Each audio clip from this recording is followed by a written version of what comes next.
Hey everyone, welcome to my first video on my new channel. Of course, I'm Scott. If you followed me before, and I think all six of my subscribers have followed me before, you know me as Grady Comics. Uh, First things first, we'll get this out of the way. The reason why I started, or I decided to start a new channel, I kind of been messing about with the idea of it before. I deleted all the videos off my previous channel and then kind of had second thoughts and then thought, you know what, I'm just going to continue with it. I tried to start again and it just wasn't working for me. So I just decided just to go back and original plan, just completely wipe the channel, start over. Um, Mostly I was feeling that when I first started doing the Grey Comics channel, it was I had a lot of thoughts on comics and I wanted to get them out there and I wanted to talk about a lot of the issues that I was doing and I did that, and for the longest time I did do that. But latterly, as time was going on, I was kind of feeling as if a lot of the time in the comics I was talking about, it was being very safe, and I don't know whether it's to do with the kind of climate that we're in just now, where people are willing to jump on stuff that you're saying and to twist it and to make it something that it's not. Um, and that's not to say that I was being, that I was afraid of that. It was just that I kind of felt as if I was being restricted. Um, so I've had a good long think about things, and I thought, you know what, fuck it. I'm going to say what I'm going to say. I'm going to talk about books. I'm not here to tear anything down or to shoot anyone down or to piss all over anyone else's beliefs or thoughts. I'm here to talk about comics. I'm here to talk about other things that I want to talk about, like movies, for instance. Yes, I'm going to be talking about this. I know a lot of people have been talking about it. I do have the movie. I'm going to do something different because I'm going to talk about this as well in conjunction with the book. This is something that's been boiling away with me for a long, long time. Um, I'm going to be doing different segments. I've noticed that quite a lot of my other friends on YouTube um, do different things. They throw some of their other hobbies in there, like of whether they're collecting toys, whether they're collecting, just whatever stuff that they're interested in. And that's what I'm going to do as well. I'm going to throw some different things in there. I'm just going to call it Spotlight section because, let's face it, I don't really have that great imagination and couldn't think of anything else to call it. But I'll talk about books like The Killing Joke and the movie at the same time. I'm going to talk about other books that I haven't really spoke about that I love, like Scott Snyder's initial run on Batman, The Black Mirror. I want to talk about, and this is, you'll notice I'm talking about a lot of Gotham Batman type themes here. But I'll talk about Grant Morrison's Batman and Robin run. I'll talk about the state of the Marvel books as well. Start of this year, I was really, really heavily into Marvel. I still do get quite a lot of their books, but that's tailed off um, for various reasons. Price being a big, big reason. DC's books are now going at £2.99 or £2.55. I think it's here post Brexit in the UK. Um, depending on where you are and what kind of discount you're getting with your shop, the price point is a real sticking point. I'm going off tangent here. You'll notice this as well. Another part of the reason why a lot of my other videos on my other channel was like 15 to 16 minutes. I felt under pressure to try and keep the videos short so that people wouldn't get bored or whatnot. I'm not going to do that anymore. You'll find I will go off in tangents. That's just who I am. If you don't like it, that's fine. You don't have to. I'm not going to hold it against you if you don't want to sit for a 30-minute video listening to me talk about whatever. Um, but that was another part of the reason why I kind of felt as if I needed to start over and get a fresh start. But yeah, the price point with Marvel's a big sticking point. There's a lot of other things as well, which I'll go into. I will do. I do want to do a video on Marvel Comics because Marvel Comics was a big part of. It was a big part of my life and still is, and it was the reason why I got into talking about collecting and talking about the stuff that I love. And yeah, it'll be something that I'll address. So yeah, there'll be that. You know, I'll talk about movies as well. I love movies and I love TV shows. I'm going to be talking a lot about them. You know, our media nowadays is saturated with superhero comic book shows, comic book movies. You know, Batman and Superman, Suicide Squad. I was supposed to go and see Suicide Squad on Monday. Unfortunately, I've got a bit of a bad neck, so I was not able to. I didn't feel as if I was able to go. So, but yeah, I'll go. I'll go and see that, and I'll eventually do a video and I'll talk about it. And you know, it seems to be a very polarizing movie. A lot of people either really like it, or you know, others not so much. Usually they're tending to be film critics, but yeah, that's something that I'm looking to do. Um, there'll be other things as well. I'm thinking about throwing some maybe toy videos in there. I do have a lot, not as many as others, but I do have a lot of kind of vintage toys because I am a child of the '70s. So you know, I do still have some of those toys that I had when I was growing up. So I might do that. You know, I'm starting to feel as if I'm branching out into doing collection, you know, collecting that, because obviously collecting comics is a huge thing. I'm doing a lot of back issue runs as well. I'm going after a lot of specific runs. But I'm starting to get into the kind of toy side of it, you know, and trying to collect um, classic toys. I think that's down to a lot of people that I follow on Twitter and whatnot. So yeah, that'll be a feature as well. So that's a brief introduction about what I want to do with the channel. I want to try and keep it fresh. I want to try and keep it interesting. It's not going to be purely about comics for this starter, but I'm going to do. I mean, there will be weekly hauls. I'm still getting my weekly books, which seem to be increasing by the week. So I will be still talking about them, and that's how I'm really going to kind of kick off this first video. I'm going to start talking about last week's books. You know, and I said there about trying to keep things brief. I'm going to keep this one brief because it's a first video, so it'll just be like a brief review, nothing too deep, nothing too heavy. I'm going to start off. I'm not going to start off with an actual book because this is the pile I'm talking about, and because I actually am switching over to digital a lot. Luckily for me, I've got a few friends who are still heavily into Marvel, and they give me the digital codes, so I get to read those books for nothing, or I can indeed get to borrow them. Um, so you know, I did make I did make one purchase over the weekend. It was a book I said I wasn't going to buy because I wasn't too enamoured with the artist. It's All Star Batman issue number one. Um, it wasn't as bad as what I thought it was going to be. The art was still pretty awkward in places. Johnny Mater Jr. I don't think is an artist that's really suited for Batman as a character. Um, I know there's people that have different interpretations, artists that have different interpretations of how they see Batman, and how, you know, a lot of people want to keep him in shadow and menacing and whatnot. And I don't know whether it's just because of the nature of the story. Obviously, as you know, it's been well publicised. It's all over all the major sites. Batman is on a road trip with Two Face. A lot of it's happening in broad daylight, so there's no real shadow that you can use to um, kind of mask any artistic deficiencies. That seems like the right phrase to use. So yeah, there is that kind of element.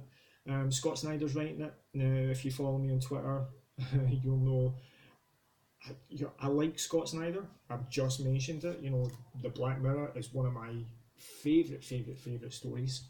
Uh, Same with The Court Owls, Death of the Family. I liked that. It was after that it started to go a wee bit wrong. Zero Year and Endgame was initially good, and then kind of tailed off. And then you've got, you know, Super Heavy, which I'm not saying no more about that. But yeah, I was anxious.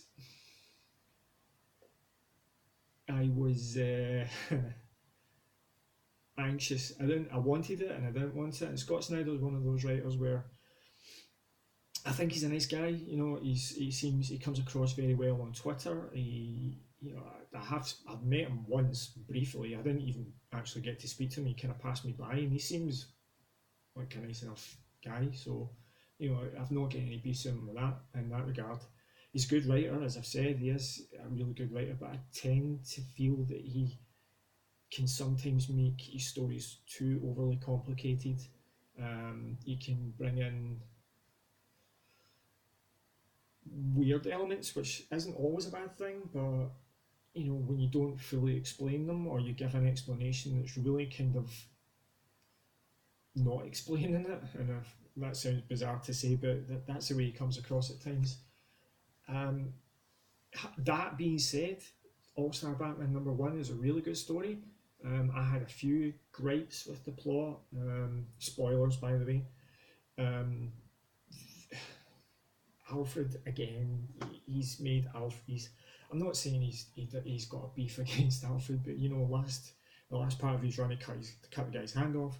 This run, and I know it's the first issue, and I know it's comics, and I know these things have a way of kind of not being what we think they are. But Alfred being against or taking out the bat plane while Bruce is in it seems kind of, I was like, oh, come on. So there was that element. The conversation that he has with Duke Thomas, with Commissioner Gordon about Duke Thomas on the rooftop, concerning the Robins, it didn't sit with me well. Where he's saying, "Oh no, I want to try something new. I want to try something better." He doesn't view Duke as a sidekick. He views him as a kind of equal. Don't know about that. The fist bump, the good kind of just outweighs the bad of this issue for me. Am I going to be picking it up? Probably not. I might give it another issue digitally just to see how it goes before I make an overall decision. Price is another problem. $4.99, not great. So yeah, that was a good issue. The backup, I've seen a few guys on Twitter. I've seen a few guys on YouTube saying, reviewing it and saying that the backup wasn't their cup of tea. I enjoyed the backup. I thought it was really good. It kind of really harkened back to what he was doing with Francesco Francavilla on Black Mirror, and there's this really kind of creepy, kind of horror, almost horror type vibe going on here. And Declan Shalvey's and Jordi Bellaire's art and colouring was fantastic. I really enjoyed that part. I really did enjoy. If it had been pure like that, I would have probably, I'd have been all in. But we've got the JRJR stuff to get through first. So yeah, that was not bad. I'm undecided overall on whether I'm going to be picking that up. What else did I get digitally? Vision issue number 10. I'm not really going to say an awful lot about this other than it's probably the best superhero comic that I've read, bar none. If there's a better one out there, I've not read it yet. It's just that good. It's got everything that I love. It's self-contained. It's not included in what's going on with Civil War. It's not going on in that event. I'm not sure which timeline or where it is, timeline wise. But it's fantastic. It's difficult to explain how good that book is, but it's just awesome. It's weird and it's creepy, and it's fantastic and it's heartwarming and it's heartbreaking, and you should just read it. Just go and read it. So that's kind of digitally the books I read digitally. Going to get onto the actual pile here. Daredevil issue number 10, Charles Soule and Ron Garney. A lot of people not staying with this book. I can understand why. I read the annual last week. The annual was terrible, and it was $4.99. So that instantly is a big X against it from my book. This issue though was better. Garney's art makes a big difference for a start. We're starting a new arc here with this kind of serial killer type character. I think he's introducing. It's called Muse. I'm pretty sure I've seen it somewhere online, but that's who the guy's name is. Blind Spot is. I'm tending to think that there's a lot of focus on Blind Spot and not enough on Daredevil himself. Blind Spot's another character that's like Duke Thomas. The common complaint with Duke Thomas is he's a wee bit like he's just he's just there. There's nothing earned. There's no real okay. Batman encountered him once, and that and now he's there. Now Batman's chosen him, and there's a lot of that going on with Blind Spot in here too. I'm not saying he's a terrible character. He's not. I actually quite like him, but I just don't feel as if he's earned the spotlight that he's getting just now. It feels like a very it feels as if it's been shoehorned in. It feels as if it's been kind of force fed to us. Having said that, this was better. This has been a lot better. I enjoyed the last Spider-Man arc with Daredevil. It was a lot of fun. This seems as if we're going back towards the grim gritty and kind of maybe a wee bit of horror coming creeping into it. So yeah, that was a good one. That was my one and only Marvel book outside of the digital one that I got. Flash issue number 4. Not a lot I can say about this. It was okay. It wasn't terrible. I'm probably one of the few that missed Carmine Di Giandomenico's art on this. Neil Gaiman was good. It just didn't pop the same way for me. The story kind of seems to be trundling along. I'm not sure where it's kind of headed. I know there's in the Flash TV show they're making a thing of some characters aren't who they say they are, and I think there's an element of that in here. All clues seem to be pointing to his detective friend. I don't think it is. I think it's the Doctor at Star Labs. I could be wrong, but this was okay. It's kind of trundling along. It's fun. It's not bad. It's not terrible. This is amazing. Wonder Woman issue number 4. Greg Rucka, Nicola Scott doing the art on the. This is a year 1 storyline. This isn't the present day storyline, and it's just fantastic. A lot of this takes place on Themyscira. There's a lot that goes on here that's just amazing. It's just brilliant. The art for one, the story, the interaction between characters is natural and doesn't feel forced. Steve Trevor's pretty cool. The elements that they're bringing in, like so with the invisible jet, which I got a kick out of. I thought that was fun. The thing with the language as well, and the way it's drawn in the speech bubbles, where it's kind of double circled. And they're obviously speaking a different language. Great, it's great. It's just fantastic. This is another one that's like the Vision. You should be really going to. I don't really need to overemphasize why you should be reading this. You just should be. Red Hood and the Outlaws issue number. Oh, this is number 1. Scott Lobdell and Dexter Soy. Like many people, I kind of keep waiting for this to go wrong. It's 2 issues now, and both of them have been fantastic, and I keep waiting for it to go wrong. Thankfully, though, it's not so far.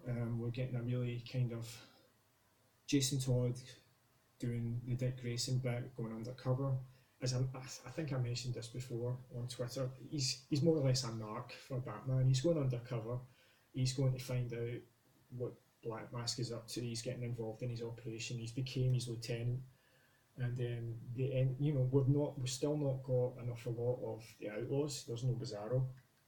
We get spoilers at the very last page. Artemis, who is one of the members of the Outlaws, and that's more or less it. This is another one of those books. It just like Green Arrow, and Ben Percy's doing the Green Arrow book. It seems like a different writer. It's just really well written. Dexter Soy's art is fantastic. I'm really enjoying it. I don't know how much longer this is going to continue this way, but I'm enjoying it for just now. Detective Comics issue number 938. James Tynion just kicking ass on this. Really, really, really good. Alvaro Martinez is doing a great job on the art. I thought I would miss Eddie Barrow's art. I'm a bit still, but he's doing a fantastic job. Really enjoying this. And this issue kind of was breezy. They didn't leave the compound that they were in. You know, they're still in that army Batcave type place, but it's just a lot of fun. I'm enjoying all the characters. All the characters get a chance to shine. Spoiler gets a few jabs in it. Red Robin's previous costume. Orphan's awesome. Clayface is just. I'm starting to really enjoy Clayface as a character. I was wondering why he was involved in this team. I'm still wondering, but you know, I'm enjoying his presence on this side. He seems to be kind of not comic relief. He's kind of almost Hulk like in the Avengers movie. You know, he's a bit of a wrecking ball, and he finds a few comedy moments. But yeah, this is great. You should be reading this one as well. I think most people are. It's been the best Bat book. And rounding off this one, this is a brand new Rebirth book. It's Deathstroke Rebirth issue #1. The legendary Christopher Priest, and I can't not recall the artist. I looked at it before I started, and then I can't remember it. Give me a wee second. I'm probably going to butcher how you say this. Pagaglian. Come on. Carlo Pagaglian. I probably murdered that. But he's doing the art, he's doing a super job. And we've got Jeremy Cox, who was the colourist on Grayson, just doing an absolute super job. There's lots of oranges and dark colours here, you know, matching in with Deathstroke's mask. I was unsure what we were going to get with this one, you know, whether we were going to get DC trying to make Slade a hero. We don't. He's an absolute dick in this. He's not a nice person. He's not the type of guy that you want to root for. He's a horrible father. Why should you be reading this book? Because it's really goddamn interesting. It's just, I thoroughly enjoyed it. So much so that I'm considering dropping Justice League, which has been okay. It's not been popping my socks off, and picking this up in its place. This is a bi-monthly book, so it might be a bit of a stretch for me to add it on, but you know, if I have to sacrifice something, then it's probably going to be Justice League. But I really enjoyed this. So that's me for my first video. Not bad, 22 minutes. As you'll notice, I kind of tend to waffle on a lot. If you liked this video, thumb up. If you didn't, thumb it down. But if you thumbed it down, leave a wee comment and let me know why. Do you not like the new approach I'm having? Are you interested in some of the things I've mentioned? You know, highlighting certain trade books or movies or TV shows. Of course, subscribe. Please subscribe. I only have 6 at the moment. I'm not all about the subscriptions, but you know, it'd be nice to have a few more. So yeah, hopefully I'll be back this week. Tomorrow's, in fact, this is Tuesday. Tomorrow's books, I'm getting a lot this week. Supergirl Rebirth, Superman, Batman, Green Arrow, Nightwing, Batgirl and the Birds of Prey, Black Widow, Daredevil v Punisher, and I'm pretty sure there was another one. Poe Dameron. Technically that's not mine, that's my son's, but still getting it. And I think that's it. Oh, Justice League, but Justice League is on a sugar nail. So yeah, it should be another big week. And as I say, subscribe, thumb up, thumb down, you know the score, comments down below, and hopefully I shall see you again. Thanks for watching, folks. See you later. Bye bye.